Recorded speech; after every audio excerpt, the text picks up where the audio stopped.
मुलाकात कराते हैं भावी मुख्यमंत्री।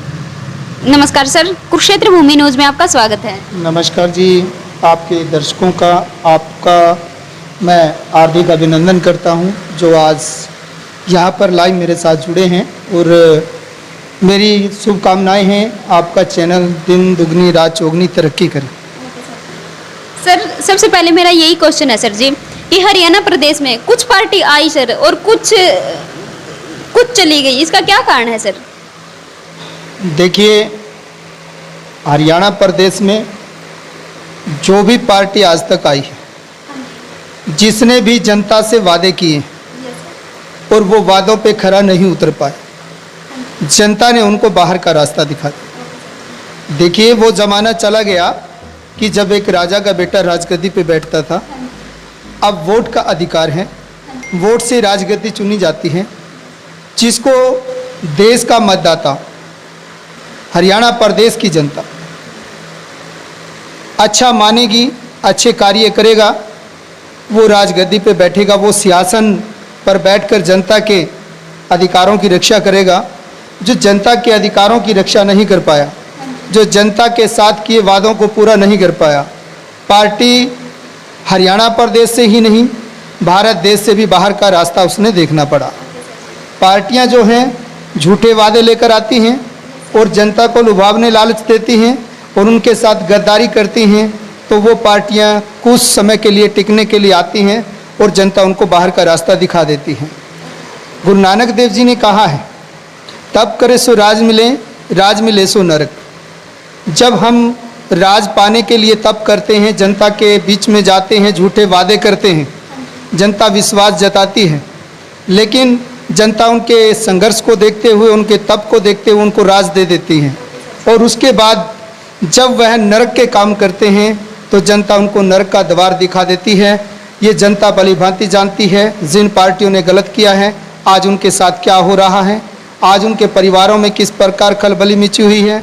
आज प्रदेश ने ये दिखा दिया कि जो जनता के हित की लड़ाई लड़ेगा और जनता के हित के लिए कार्य करेगा वो सत्ता में रहेगा, अन्यथा उसको बाहर का रास्ता दिखाने में जनता कसर नहीं छोड़ती। जनता प्यार की भूखी है और जब जनता से वो नफरत करते हैं, जनता के काम नहीं करते, तो जनता उसका खामियाजा उनको भुगतने के लिए दिखा देती है और जनता से झूठे वादे जो करेगा वो बाहर का रास्ता जरूर देखेगा। यही कारण है कि कुछ पार्टियां कम समय के लिए आती हैं और दौड़कर वापस चली जाती हैं। सर जी, मेरा नेक्स्ट क्वेश्चन ये है कि आप जो न्यू पार्टी बनाना चाहते हैं सर जी, क्या कारण है सर आपका न्यू पार्टी बनाने का सर जी? देखिए, मैं एक कहावत कहना चाहूँगा अपने देश की जनता के लिए, दिल के फफोले जल उठे सीने के दाग से, इस घर को आग किसने लगाई घर के चिराग। देखिए, जिन चिरागों को हमने रोशनी दी है, जिन चिरागों को हमने राजगद्दी सौंपी है, उम्मीद थी कि वो नई रोशनी लेकर आएंगे, लेकिन जनता का यहाँ शोषण होता हुआ नजर आ रहा है, उनके अधिकार लूट रहे हैं। हमने भी बहुत पार्टियों में काम किया है, इंडियन नेशनल लोकदल पार्टी में भी काम किया है, हमने कांग्रेस में भी काम किया है, हमने कुछ भाजपा नेताओं के साथ भी रहकर देखा है, लेकिन मान सम्मान की जब बात आती है तो वो नहीं मिल पाता। और यहाँ पर हमें नज़र आता है कि सिर्फ यहाँ हम मिसयूज हो रहे हैं, इसलिए हम नहीं चाहते कि हम अपने अधिकार किसी दूसरे पर बेचें और वो हमारा शोषण करे। अगर 10 व्यक्ति हम पार्टी से जोड़ते हैं, 10 व्यक्तियों को लेकर पार्टी के पास जाते हैं, जब उनको वोट की ज़रूरत होती है तो बड़ा आदर सम्मान करते हैं, जब हमें काम की ज़रूरत होती है तो वो हमें डस्टबिन का डब्बा समझते हैं। इसलिए मैं हरियाणा प्रदेश में एक नई पार्टी लेकर आ रहा हूं, जिसका नाम भी जल्दी से डिक्लेयर कर दिया जाएगा। और मेरा उद्देश्य है हरियाणा में एक राजनीतिक परिवर्तन हो, आम जनता की सुनवाई हो, आम जनता के अधिकारों की रक्षा हो और किसान मजदूर हर एक वर्ग जो है वो खुशहाल रहें, भाईचारे की भावना से रहें। जाति धर्म भेदभाव की जो भावना है उसको मैं ख़त्म करना चाहता हूँ। मैं भाईचारे की भावना से अपने प्रदेश का विकास करना चाहता हूँ। मैं सेवा भावना से राजनीति में आया हूँ और मेरा लक्ष्य है मैं एक अच्छी राजनीति और स्वच्छ वातावरण अपने प्रदेश में लेकर आऊँ, यही मेरा उद्देश्य है, यही मेरा लक्ष्य है। ओके सर जी। सर आप एक न्यू पार्टी बनाने जा रहे हैं, तो जनता के लिए क्या सौगात लेकर आएगी सर आपकी ये न्यू पार्टी? देखिए, हर एक पार्टी कोई ना कोई मैनिफेस्टो लेकर आती है, लेकिन मैं कोई मैनिफेस्टो ऐसा नहीं लेके आ रहा कि मैं जनता को पढ़ाऊंगा और उसके बाद अपने विचारों में उसको लेकर आऊंगा कि जनता बड़ी खुश होगी मेरे मैनिफेस्टो को लेकर।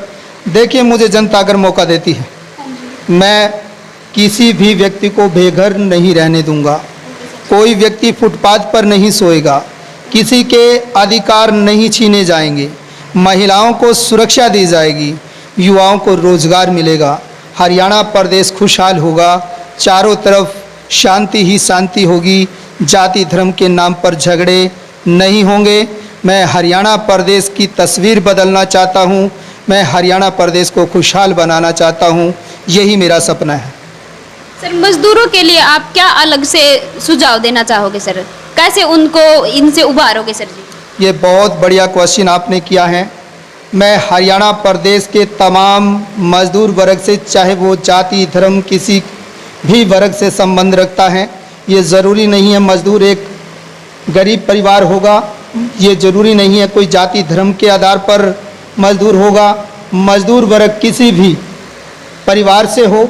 मैं सबसे पहले ठेकेदारी प्रथा का अंत करूंगा ताकि किसी भी मजदूर का यहाँ पर शोषण ना हो। और दूसरा, जब तक उसको मजदूरी नहीं मिलेगी, उसको मैं एक ऐसी मुहिम लेकर आऊँगा कि उसको बेरोज़गारी भत्ता ज़रूर मिलेगा।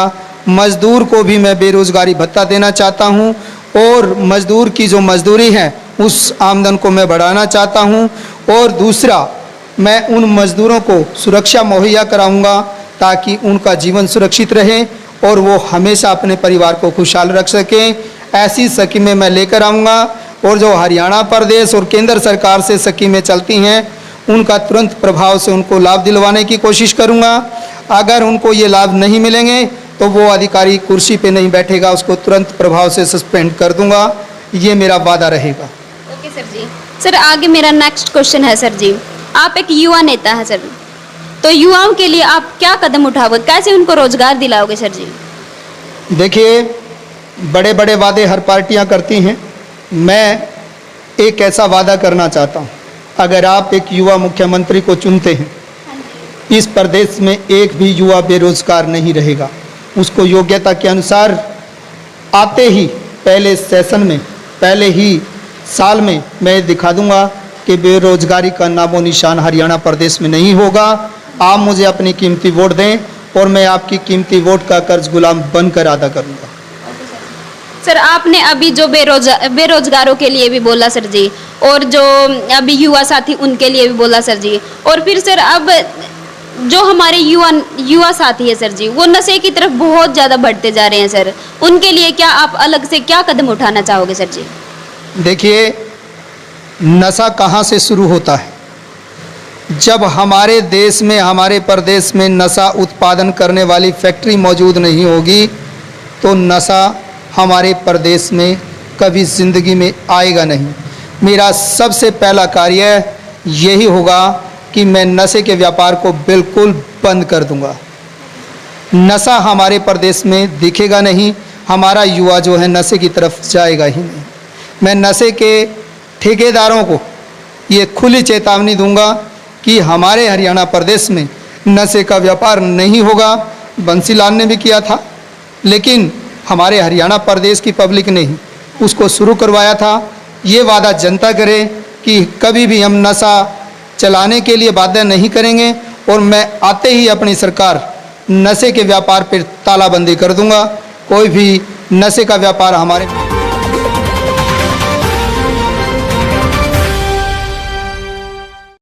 तकलीफ है तो क्या मजा है जीने में, बड़े बड़े तूफान थम जाते हैं अगर आग लगी हो सीने में।